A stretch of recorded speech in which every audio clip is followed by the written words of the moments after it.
blessings over our country. We declare that no weapon formed against the Bahamas shall prosper. We give you all the glory and all the praise in the name that is above every name. And let everyone say, Amen.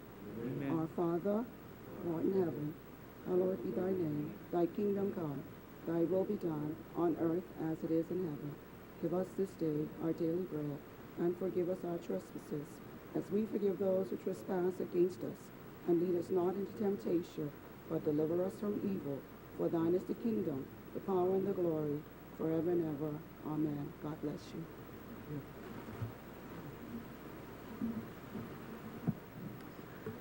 Good morning, everyone.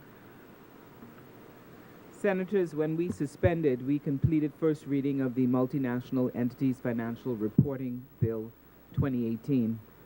We will now continue the order of business at the second reading and committal of bills. With your leave, Madam President, I rise to move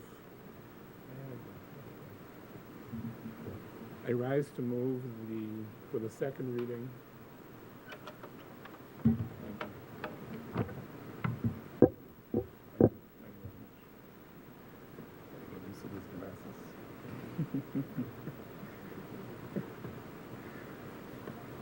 Madam President, I rise to move the second reading and committal of the Multinational Entities Financial Reporting Bill 2018.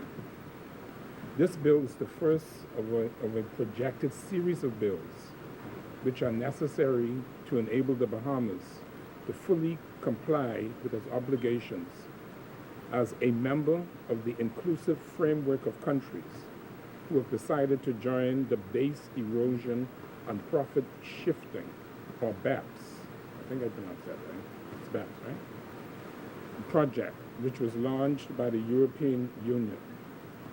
The Bahamas agreed to join BEPS in December 2017, and we were then blacklisted in March 2018. As has been announced by the Minister of Finance and the Deputy Prime Minister, the blacklisting was lifted last week.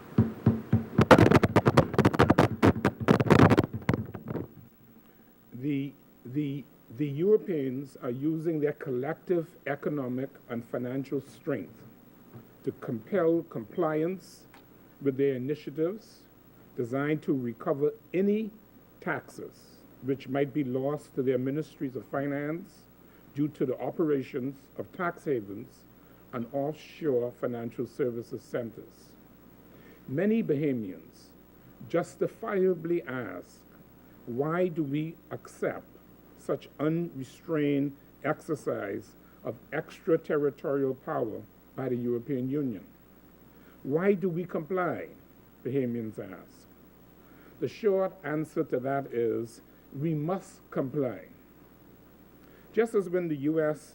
implemented the Foreign Accounts Tax Compliance Act, FATCA, in 2014, the whole world was forced to implement the automatic exchange of tax information on all U.S. citizens who held bank accounts either in their own names or in a company registered in a foreign country. The untrammeled power and financial strength of the USA was enough to compel all countries to comply. The PLP, then the government of the day, duly complied with this request, along with the rest of the world, because failure to comply would have resulted in the imposition of harsh countermeasures and the loss of the ability to utilize international wire transferring mechanisms, such as the SWIFT system, which is controlled by the United States of America.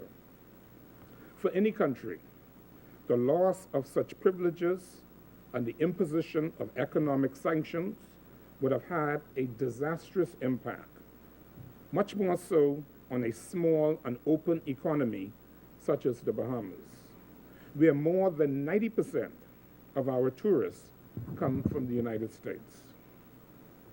The Europeans have similar powers as the US in the financial services arena. Hence, a blacklisting could easily have resulted in the loss of correspondent banking relations, where banks abroad, and particularly in Europe, could easily have decided to take de-risking measures by shutting off commercial relations with banks and financial institutions located here in the Bahamas, on the basis that the Bahamas is a risky jurisdiction. If correspondent banks in Europe would have stopped taking deposits of money or payments made for Bahamas, the effect would be exactly the same as if we were cut off from the SWIFT system by the US, namely, that money could not go out or come into the Bahamas by a wire transfer. Business would come to a screeching halt, and the economic damage would be devastating and long-lasting to our economy. Madam President, these are the harsh realities of today's world. It is all about tax collection, period. The BEPS project is a complex initiative which essentially reflects a surgical and precise stab at the very heart of the established practices and ways of doing business in offshore financial services sector. There are 5 issues which are being tackled by the BEPS initiative. As noted by the EU's Code of Conduct Group in their so-called, I shouldn't say so-called, in their called agreed guidelines, namely, when assessing whether such measures are harmful, account should be taken of, among other things, and there are 5 main points. Number 1, whether advantages are accorded only to non-residents or in respect of transactions carried out with non-residents. Or 2, whether advantages are ring-fenced from the domestic market so they do not affect the national tax base. Or 3, whether advantages are granted even without any real economic activity and substantial economic presence within the member state, offering such tax advantages. Or, number 4, whether the rules for profit determination in respect of activities within a multinational group of companies depart from the internationally accepted principles, notably the rules agreed upon within the OECD. Or, finally, 5, whether the tax measures lack transparency, including where legal provisions are relaxed at administrative level in a non-transparent way. It should be noted that the present bill only addresses the 4th consideration. This bill imposes what is called country-by-country reporting requirements on entities registered or incorporated in the Bahamas, which are constituent entities in a multinational entities, and this is referred to as M&E. This international business structure is a very strong and cohesive structure. If the head office of an M&E or parent company is a company in the Bahamas, then it must report. Also, a Bahamian company, which is part of an M&E, can become a surrogate parent entity and thus be obligated to make annual country-by-country reports if designated by the parent entity so to do. Or if the actual parent entity is registered or incorporated in a non-reporting country, usually a so-called rogue state, or a country that for some reason is not obligated to make country-by-country reports. This bill enjoys wide support, and I want to emphasize this, Madam President. This bill enjoys wide support in our financial services sector because it is designed to have very limited impact. Namely, it applies only to M&E entities in the Bahamas which are part of a company structure of a multinational corporation. And some of the examples are IBM, Exxon, and Google. These companies must earn an annual gross turnover in excess of $850 million. And we don't have too many of them in the Bahamas, if any at all.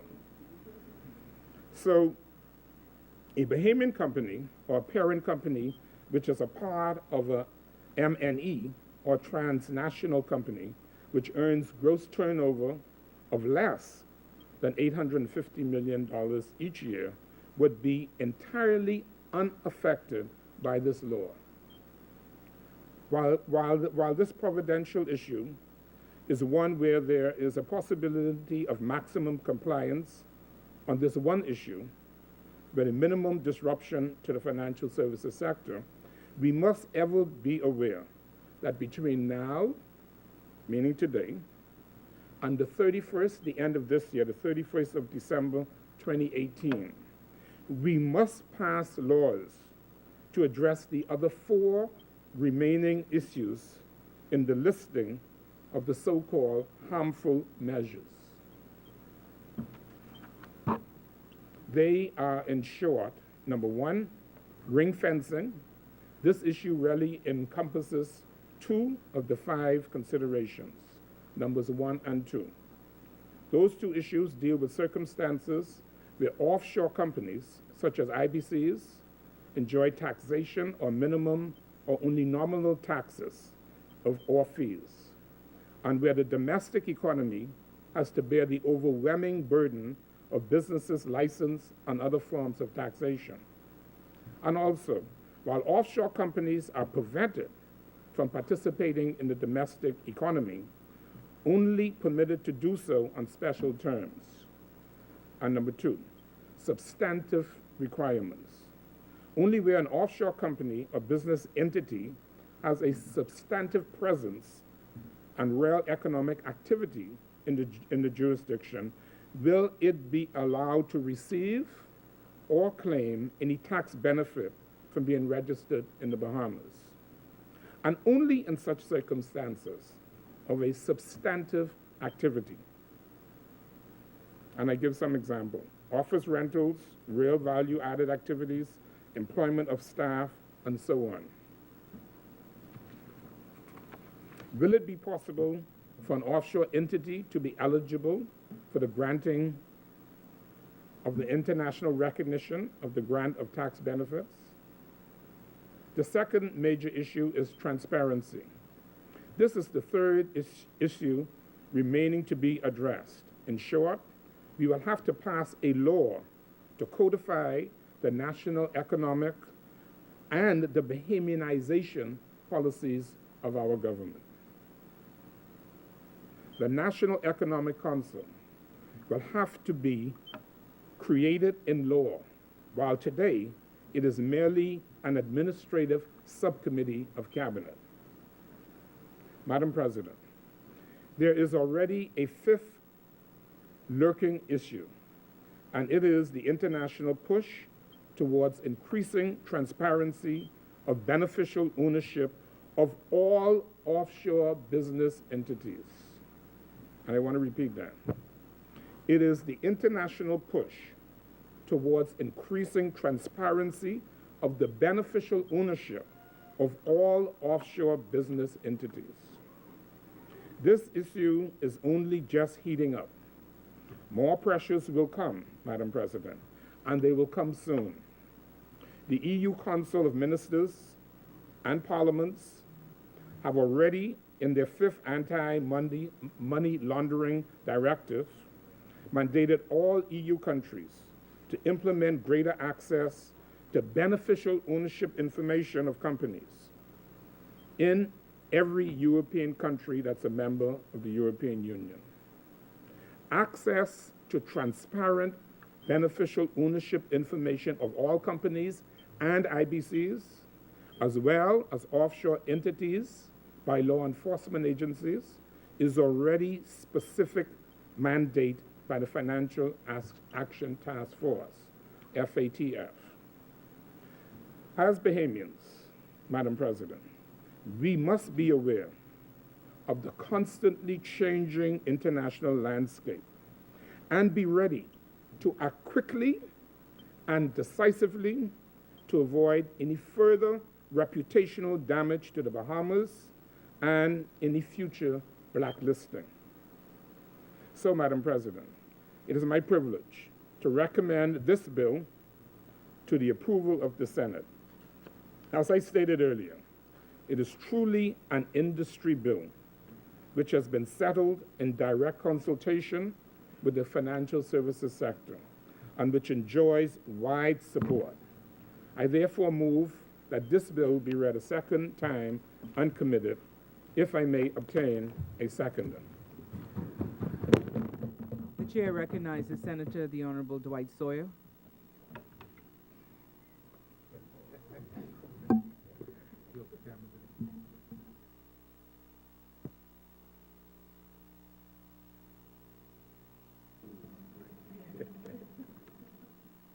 Good morning, Madam President. Good morning, fellow senators. Again, it is my pleasure, Madam President, to speak in this honorable place on behalf of the people of the Bahamas, the good people of the Bahamas. Madam President, allow me, before I bring my remarks on this most timely bill, that I would like to bring my condolences and the condolences on behalf of our great party, the Free National Movement, to the family of the late Malachi Lundy, who passed away last week. As most of you know, or some of you may know, Malachi was one of those brave, courageous young warriors who was recruited by the founder of our party, successor Walter Whitfield, in the 1970s to contest the election in South Andres. And he went against the father of the nation, Sir Lyndon Pinland. Even though he was defeated, nevertheless, he carried our banner proudly, and over the years, he remained a tremendous supporter and a faithful soldier of our great party. And so once again, on behalf of our party, our leader, officers, and members, I'd like to pass condolences on to his family. May his soul rest in peace. And before I go on to another matter, Malachi was also a great educator. And over the past years, he suffered tremendously, but nevertheless, he made his mark within the educational field in the Bahamas. Thank you. Secondly, Madam President, as most of you know, the first tropical storm, Alberta, has been formed in the Gulf of Mexico.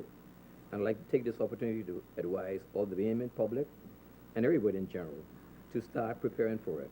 Come June the 1st, which is Friday, will be the official commencement date of the hurricane season. And it's imperative that we begin our hurricane preparedness so that we don't get caught with our pants down. I don't want to, okay.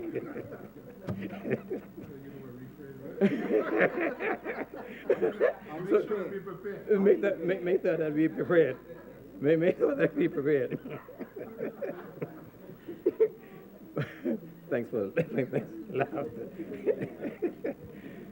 Madam President, the third thing before I got into my remarks on the multi-entities financial reporting bill is that on May 10th of this year, we celebrate our first anniversary as victory of this great F&M government who won 35 seats in the last election. And in this last week, the opposition party in Barbados won the government by winning all the seats. Every single seat they won. And it was red. They colored the island red. But the people of the Caribbean, Madam President, are sending strong messages throughout the region over the last couple of years that change is important and that change is coming. And so we in the F&M understands that, and we are bringing change to the people of the Bahamas. And we want everybody to embrace the change, but change takes time, and we need patience. Madam President, I rise today to give my support to this multinational entities financial reporting bill. This bill will put our country on a better footing with the OECD and assure us that we would not be blacklisted going forward. Let me first of all take this time to congratulate the Deputy Prime Minister, the Honorable K. Peter Tenquest, and the Minister for Financial Affairs, the Honorable Brent Simonet, and of course, our own leader in the Senate, the Honorable Attorney General, for their hard work and effort in getting the Bahamas off the blacklisting blacklisting list. This removal was made this past Friday when the European Union finance ministers met and agreed to remove the Bahamas, along with St. Kitts, from the EU list of tax havens. Today, we make another step forward towards our permanent removal from the list. And as acting leader this morning has so ably addressed all the pregnant issues with reference to this bill, I will not go into all the technical details of that, okay? Madam President, after 4 downgrades over the past 5 years, this F&M government is working hard to ensure that our economy is improving and we are now getting our respect back in the financial world. We are all aware that this bill seeks to provide a country-by-country reporting of the profits and losses of this jurisdiction, jurisdiction that are part of multinational entities. And this brings about more transparencies. This bill maintains the confidentiality of the reporting, but still puts into place certain protections and restrictions that protects the jurisdiction. For example, if a person commits an offense under this act, is liable under a summary conviction of a fine of $10,000, and a fine of $4,000 administrative fine can be levied on those convicted of tampering or hindering with the proper reporting. Madam President and fellow senators, our troubles with the OECD did not begin on May 10, 2017, but this has been an issue for many years with the EU for many, many years. And while this government has been trying to clear up the situation over these years, we were still dealt with about 4 downgrades, and we're still trying to find out how we got in this situation. But over this past year, we have done a tremendous stride in getting us off the blacklisting list. Madam President, the Bahamas have been through a lot with the EU, and they pressure us over the last 25 years. And now we have a government who will fix the problem and will continue to move the country forward. The country is now starting to turn the corner in the economy, and the economy is improving.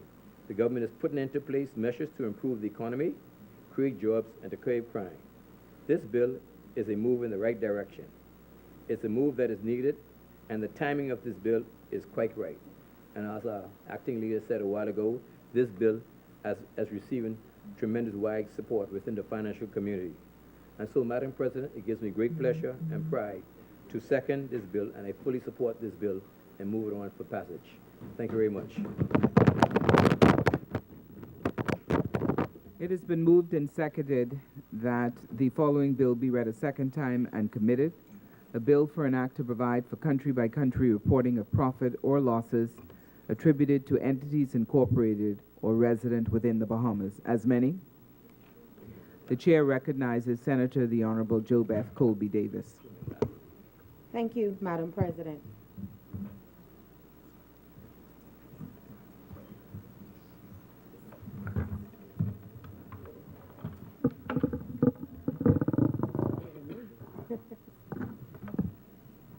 Thank you, Madam President. As always, I'm grateful to God and thank Him for another opportunity to present in this place. I always take pleasure in the opportunity to represent the Bahamian people, and I do not take these moments that I stand to advocate on their behalf lightly. Madam President, I stand today on behalf of the Bahamian people to contribute to the Multinational Entities Reporting Bill 2018. The bill seeks to regulate and monitor the country-by-country reporting of entities in the Bahamas and constituent entities that are part of a group governed by a larger corporation known as multinational entities. The bill enforces the filing of said country-by-country reports to the authority by the ultimate parent entity or the surrogate parent entity of that group. The report should contain such aggregate accounting information for the group and the identification of each constituent entity of the M&E group and the jurisdiction of its tax residents and related information. The M&E bill provides filing obligations to the ultimate parent entity with required dates to file. Section 5 of this bill provides guidance on what the report should contain, such as revenue, profits or loss, before income tax paid, income tax accrued, earnings, number of employees, tangible assets, and other than cash. It requires an identification of constituent entities, and the bill has a form attached in the first schedule and instructions on how to complete the form in the second schedule. Madam President, in aligning ourselves with the international community and ensuring we are adapting to the changes both locally and internationally, and above all, to avoid being on the EU blacklist again, which any entry on that blacklist can bring disruption to our financial industries and corporate offshore banks. This government is responding to a timeline imposed by the EU of the 31st December 2018 to implement a number of legislative changes and updates to ensure we are in line and avoid any future blacklisting. However, whilst I consulted with stakeholders in the industry and they have confirmed they were consulted and support the reporting requirements as discussed in this bill, it is important that we as a country are maintaining balance between growing our economy and operating within compliance with the Organization of Economic Cooperation and Development, OECD, and base erosion and profit shifting, BEPS, as it is key for meeting the EU's demands. It is understood and accepted that the EU uses the initiatives of the OECD as one of 3 criteria to determine whether a nation should be blacklisted as non-cooperative in the fight against tax avoidance. In addition, Madam President, the Bahamas has a large financial sector, one that assists with alleviating some of the burdens in our economy. And though we are happy to ensure we protect one of our major industries, I caution this government to be careful not to work with tunnel vision of just satisfying this list as provided by the EU by being compliant with their requests, and not to ensure the implementation of such legislation does not interfere with local businesses, international business companies already established in the economy, and work with a vision to building a bipartisan strategy, one that works along with the EU, but also is clear on the potential damage that can be imposed in the local economy by some strict or forceful legislation. There must be a clear economic plan built in the Bahamas with an overall vision for the financial sector. This plan must have the input and influence of the stakeholders. It would be a great start if the government provides the industry with the list of proposed legislative commitments that they are to adhere to before the 31st December 2018, with an aggressive agenda to commit on the basis that it will cure the discrepancies in our laws without crippling the economy and our financial sector. It is becoming recognized more frequently that, as stated by S. Miller, a stable international economic system must be evolved on different terms than before, and an international law designed to foster security in transnational business must be adapted to the new circumstances. Madam President, during my review of this bill, I took the liberty to read up on a few articles, one of which is written by Akindele Babatunde Oyebode, entitled International Regulation of the Multinational Corporation, a look at some of the recent proposals. I have a copy of the article here, which can be tabled at the end of my presentation for anyone to review. Madam President, in the review of this article, it discusses many of the concerns surrounding the functionality of multinational corporations, MNCs, their relationship with various governments, tax concerns, and the changing and evolving times in the international community. The discussion further summarized recommendations of the group of eminent persons, which report focused on an international machinery and action to regulate MNCs. One of the major proposals of this group is for the continuing involvement of the Economic and Social Council of the UN by establishing a special commission for MNCs and an ancillary information and research center.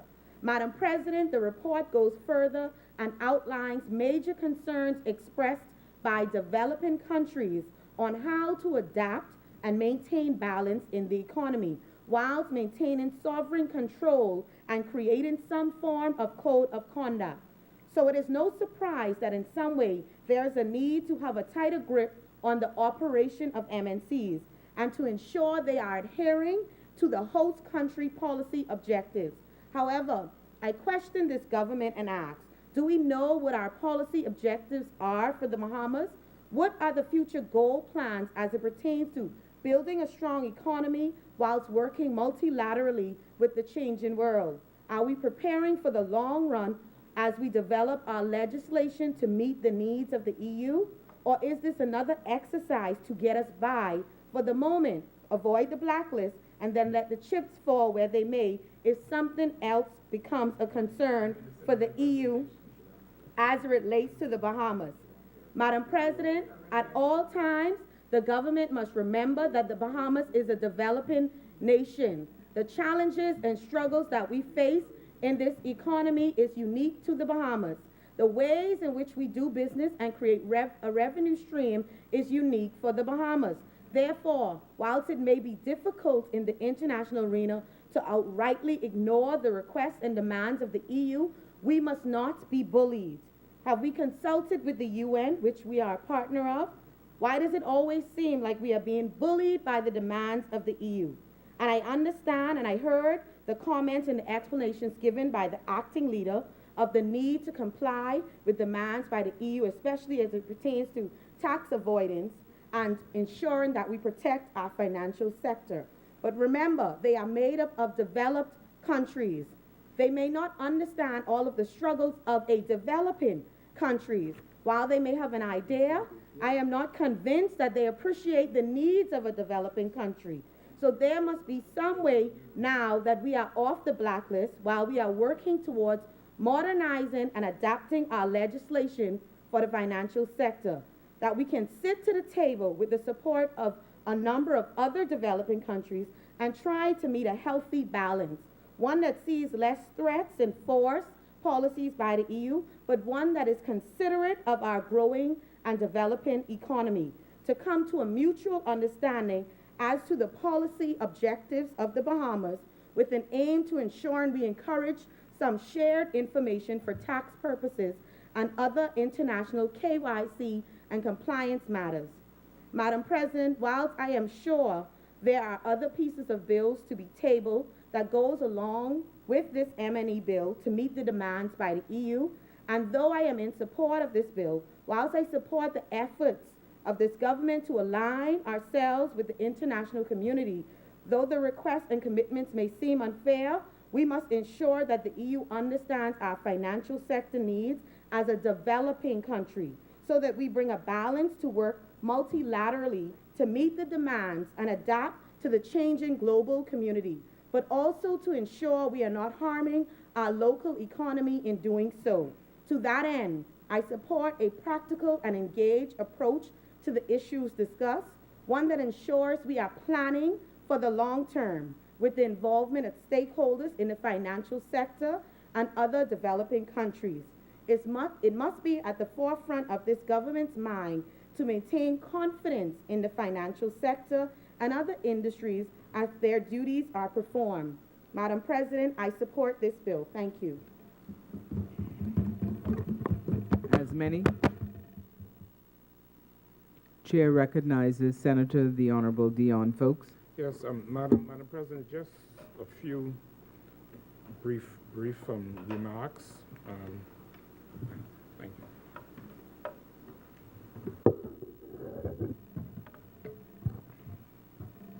Firstly, I stated very clearly in my presentation that the F&M government, namely spearheaded by our Deputy Prime Minister and the Member of Parliament for East Grand Bahama, and Minister of Finance, the Honorable Peter Tenquest, and our Attorney General. They are spearheading a comprehensive, aggressive approach to the whole question of the demands of the European Union.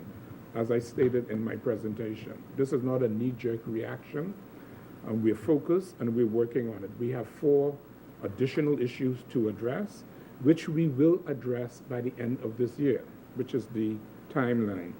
And they will all come before the lower house and this honorable chamber. The question, as mentioned by the member opposite about being bullied, you know, that's always something that different people look at differently. We all push our own national interests. The Bahamas, wherever we go, whether it's at the United Nations and all the various arms of the UN, whether it's the Organization of American States and the various arms of that large organization, and all of the economic fora that we attend, we aggressively push the interests of the Bahamas. And we form alliances with countries who have a similar view as the Bahamas. Sometimes we are successful and sometimes we are not. But the reality is this: the European Union and the United States are the 2 largest economic blocs in the world. And we have to recognize that. It doesn't mean that we do not have power when we negotiate with them, but we have to keep that in mind. The Bahamas' interest is always first with any government, not only the F&M government, but any government. And I can say that unequivocally when it comes to international relations. And Dr. Hubert Minnis emphatically, wherever he goes, at any forum, pushes the interests of Bahamians and of the Bahamas. I also want to say, Madam President, that there are a few other side issues that I want to address. I want to join my colleague, Senator Sawyer, in expressing my personal condolences and that of my wife, Emma, to the Lundy family. Malachi Lundy was a dear friend of mine. We served in the organization and the Free National Movement for, I don't know, at least 40 plus years. He was the first F&M candidate who took on Sir Lyndon Pindon. And during those days, it was difficult. You had to be brave to go up against the PLP. I mean, you really had to be brave. And Malachi was brave. What Senator Sawyer didn't mention is that he was also a senior civil servant. I had the honor and privilege to work with him when I was Minister of Social Services. And he was well respected, and he made a significant contribution, in addition to the teaching profession, also to the government and to the civil service of this country. So on behalf of all of us, I know Senator Sawyer has already done so, but I also want to express my deepest condolences to the Lundy family. Also, Madam President, I wish to congratulate Prime Minister Mia Amor Motley, who is a good friend of mine. We both served as ministers of education for I was Minister of State for several years and then Minister of Education. On all of the international conferences and fora that we attended, the Bahamas and Barbados always sits next to each other. So I had an opportunity to become a friend, actually. And it was always her ambition to be Prime Minister. She's from a very influential and historically political family in Barbados. And to wipe out the opposition, I was down in Barbados to an ILO conference the other day, about 2 months ago. And I was circulating around and talking, as I usually do, to Bajans. And I got a feeling that the government was going to get wiped out. They had very little support on the ground over there. I wasn't surprised. But, you know, we all have to listen to the people, whether it's the PLP, the F&M. We all have to take note of the people's wishes and act accordingly. I can assure you, this F&M government will win a second term.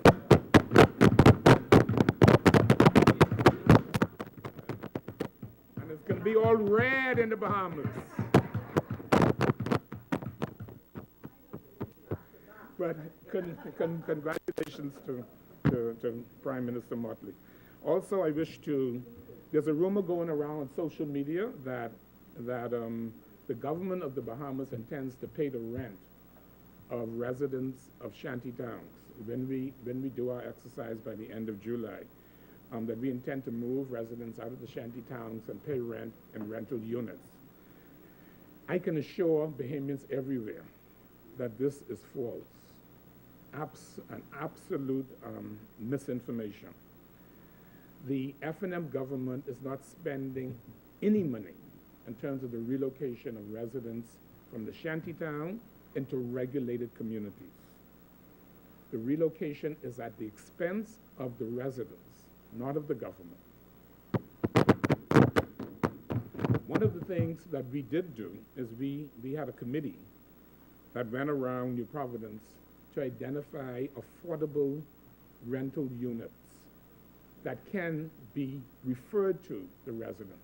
And I don't know whether that got convoluted, that the government is paying. But we are working with the leadership of the Haitian community, both the pastors and the United Bahamian Association, and also some members of Rights Bahamas, to ensure that this is a seamless transition, and we do it with extreme sensitivity. Whatever we can do to assist with the transition, we will do. But money, taxpayers' money, will not be involved with this exercise. I also, lastly, Madam President, Labor Day is on Friday. Unfortunately, I've been invited to come to Grand Bahama to participate in the parade, but the Nassau parade and the Freeport parade starts at the same time. So I send my regrets that I won't be able to attend the parade in Freeport. But I want to say to all the workers of the country that on behalf of the government, on behalf of the Prime Minister, and all of the cabinet and members of the House and the Senate, I want to say that you appreciate it, that the F&M government appreciates you, that we cannot have a country, period, without the workers of the Bahamas. And I want to say to the leadership of the trade union movement that we've had a good year, the last 12 months. I don't think we have had any industrial action. We had some people took some sick leave, which they're entitled to. I see Senator Dodson is looking at me, smiling, and Senator Annesley knows.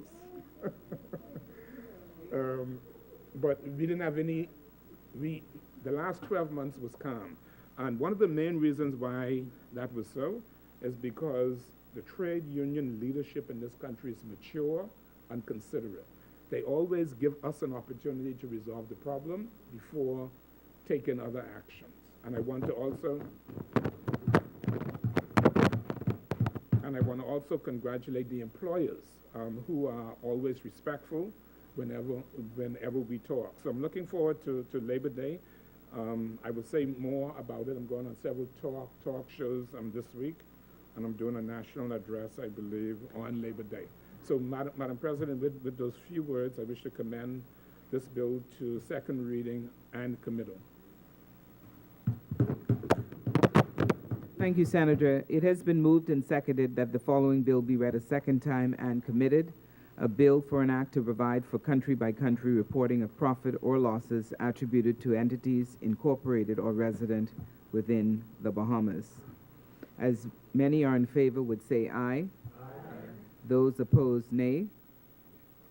Order that the bill be read a second time. Pardon? Order that the bill be read a second time and committed.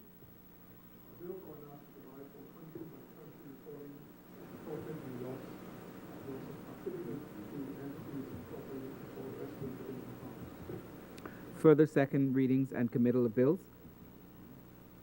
They are on. Madam President, we propose to suspend at this stage and come back on the 7th, Thursday, the 7th of June, to debate, to do second reading and committal of the Electricity Amendment Number 2 Bill 2018 and the Access to Affordable Homes Bill 2018. So there are no further reading. There's no further. No, I like. So, Madam President, I wish to now move that the Senate suspends until 10 a.m. Thursday, the 7th of June, 2018. Is there a second? It has been moved and seconded that the Senate be now suspended to Thursday, June 7th at 10 a.m. All those in favor would say aye. Aye. Those opposed, nay. The ayes have it. The Senate will now suspend to Thursday, June 7th at 10 a.m.